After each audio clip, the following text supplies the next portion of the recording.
In this video, we will show you how to replace your rear wiper blade on this Ford Flex. This is located along your back window.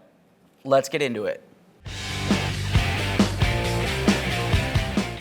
All right, let's get started on our job. To remove the rear wiper blade from the wiper arm, it's going to be easiest using a plastic trim tool. We'll grab onto that wiper arm, carefully pull it away from the rear window. Something that I need to mention at this point is it's under spring tension, trying to force the arm back towards that window.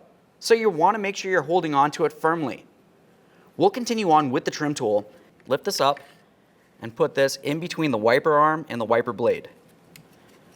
I'm going to start pulling with my left hand, squeezing, and push this end out. We'll see it separate. Looking in this area, you can see that small hook right there and the tab that it holds onto, which is part of the wiper blade. And there it is, friends.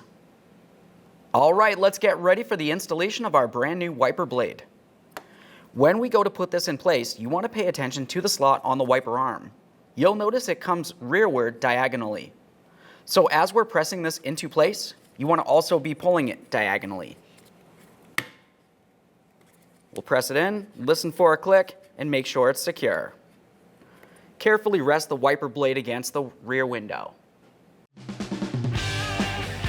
When only the best will do, demand TRQ. The only company that lets you view before you do. TRQ is committed to offering the highest quality aftermarket auto parts that are engineered for peace of mind. Thanks for using and viewing with TRQ.